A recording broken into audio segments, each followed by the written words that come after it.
Former President Jimmy Carter is dead at age 100. Today we're going to go back and look at Carter's electoral history. And although generally not considered a popular president, every president's path to the White House is going to be unique, and this peanut farmer from Georgia likely had a more positive impact during his lengthy post-presidency. So this is not really going to be about Carter's specific policies. That's not really what I focus on. I focus more on the electoral side of things. So for that, we've got to go back to the beginning. We got to see how he got started. So generally, people don't start out at the top for president. So for Carter, we've got to go back to 1962, where he had a run for state senate. Now, back in the 60s in Georgia, in the South, it was a different time. The political landscape was completely different. Democrats dominated, but there were different factions. Now, I didn't even know this about Carter's state senate run, but if you look here on his Wikipedia page, it says while early counting of the ballots showed Carter trailing his opponent Homer Moore, this was later proven to be the result of fraudulent voting. The fraud was found to have been orchestrated by Joe Hurst, the chairman of the Democratic Party in Quitman County. Carter challenged the election result, which was confirmed fraudulent in an investigation. Following this, another election was held in which Carter won against Moore as the sole Democratic candidate with a vote margin of 3,013 to 2,182. So that is a very interesting beginning to Carter's electoral history. Now after that, Carter, he's a young guy. He's only in his early 40s. So in 1966, he decides to make a run for governor. However, he actually does not even make it past the primary.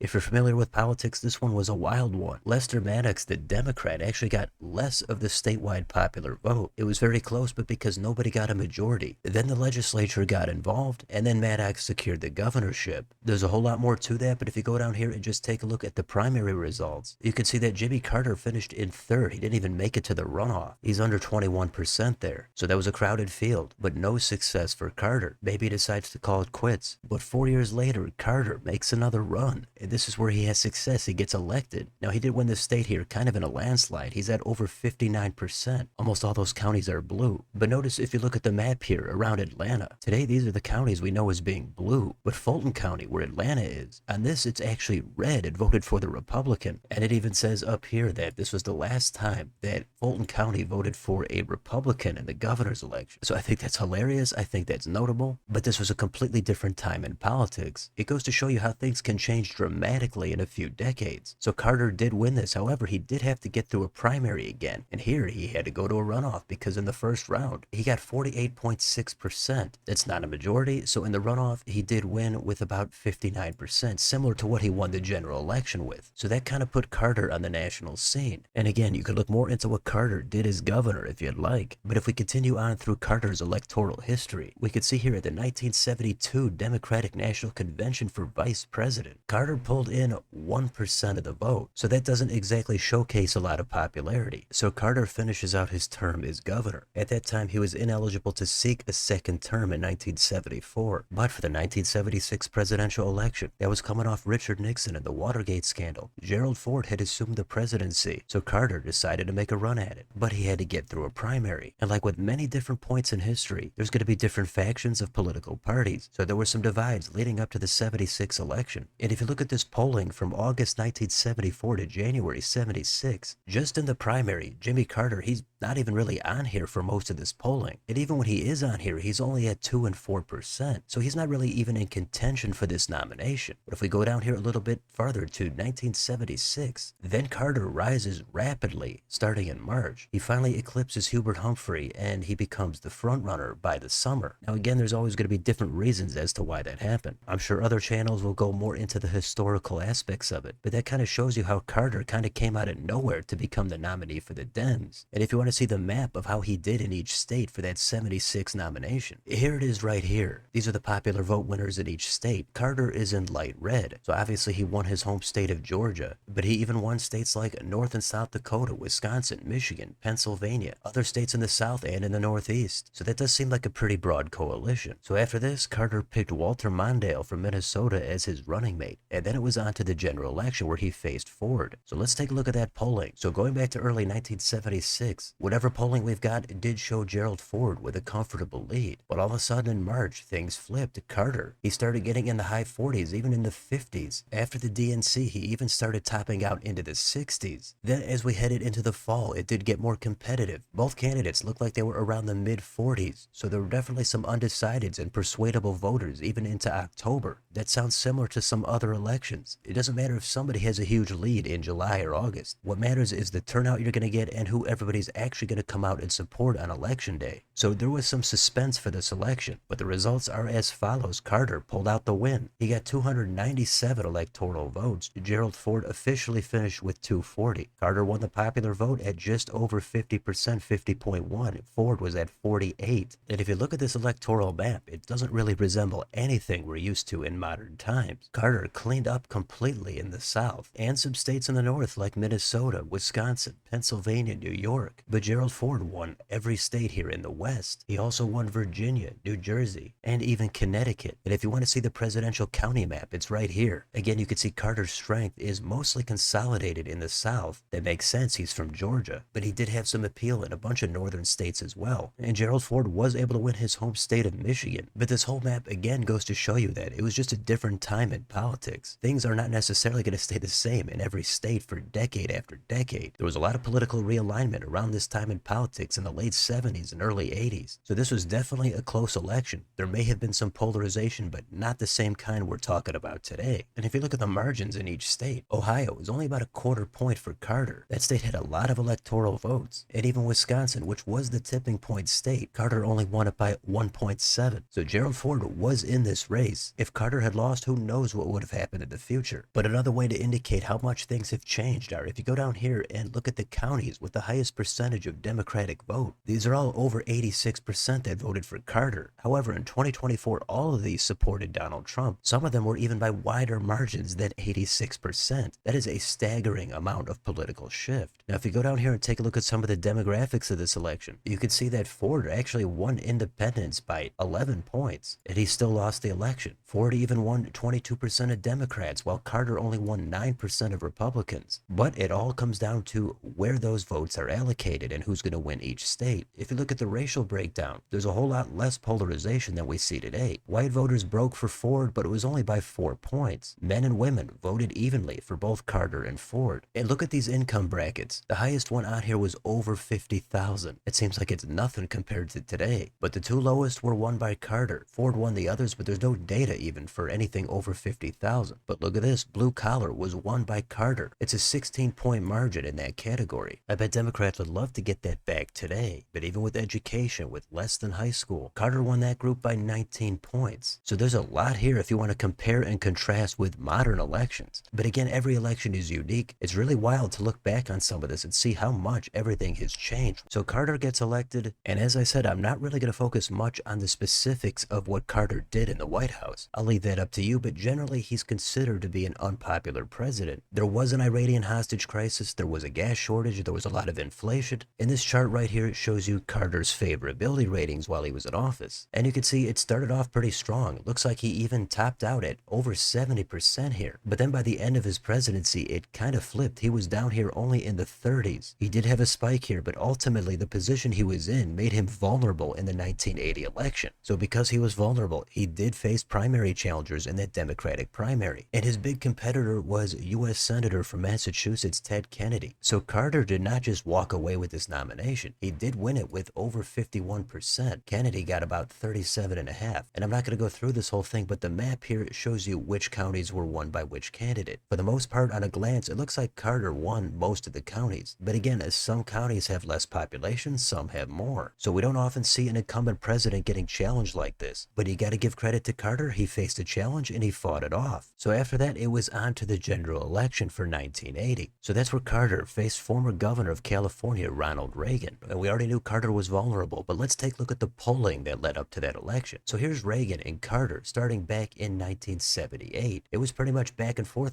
Carter even had a big lead, even into 1980. Some of these, Carter was even over 60%. At that point, it looked like there was no way anybody was going to beat him. But what frequently happens is things change. So starting in the spring of 1980, it started going back and forth again. Some of that is because we actually know who the nominees were going to be at that point. It's Carter and it's Reagan. Before that, there was just some speculation about who actually might be going on to the general election. So once it became more apparent who it was going to be, and once the national environment took shape and the key issues were known, Then all of a sudden, Carter started falling way behind, and it looked like Reagan might start to run away with it. But by the election, Reagan was around in the mid-40s, Carter was around the low 40s. So it looked like Carter was trailing, but maybe he wasn't completely out of it. But we all know what happened next. If we take a look at the final results, it was an absolute massive blowout. Reagan won 44 states, Carter won just 6 plus DC. Those 6 are going to be his home state of Georgia, Hawaii, Minnesota, West Virginia, Maryland, and Rhode Island. And the popular vote was a massive landslide. It was more than a 10-point win for Reagan, 50.7 to 41. There was a decent third-party challenge here from John Anderson, who pulled in at 6.6. However, this was not close at all. Carter went down as a one-term president, and that ushered in an entirely new era of politics in the 80s. And if you look at some of these maps from this 1980 election, the county map here on the left does have a bunch of blue counties, again, mostly concentrated in the South, and especially around his home state of Georgia. And this map on the right here shows you the changes in the vote margin between 76 and 80. In this, nearly the entire map is red, and a lot of it is dark red. So if you compare some of these results to today, there's no way Massachusetts is going to vote for a Republican while West Virginia is going to vote for a Democrat. But back in 1980, that's exactly what we had happen. And if you go down here and look at the margins in these states, you can see that Massachusetts, Tennessee, and Arkansas, they were under 1 point for Reagan. So those were the closest states back then. But Reagan had so many states to spare, there was no way Carter was going to be able to win that election. So after his loss in 1980, Carter had a very long post-presidency. He's known for his humanitarian work, but as far as historical presidential rankings go, here's the chart here on Wikipedia. And I'm sure there's going to be a lot of modern criticism of these types of rankings, but Jimmy Carter here generally is considered below average. The most recent one here has him at 22nd,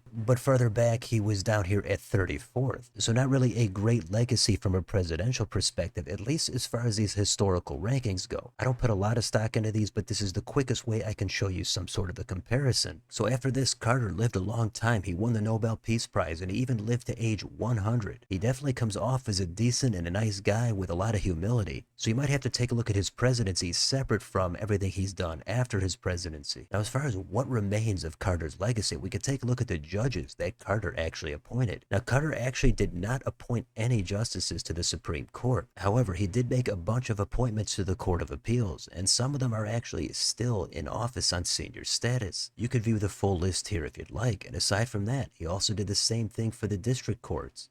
And there's a bunch here that are actually still on senior status. So the impact of Carter's presidency is still being felt a little bit even today, many decades later. So like with most people, their story is going to be complicated. It's going to have ups and downs. But for the most part, I wanted to just showcase his electoral journey and put some of his presidency into perspective. So I'm not going to go on about it forever. That's going to be what the comments are for. So that's it. We lost Carter, but hopefully now you might know a little bit more about his life or presidency. So let me know in the comments, what do you think about Jimmy Carter? How about before his presidency when he was in the Navy? What about all his humanitarian work? And how about his elections for governor, president, and his defeat in 1980? What do you think of this guy? Let me know down below on your way out. Don't forget to like, share, and subscribe. Join if you'd like to support the channel. Thanks for watching, and I'll see you next time.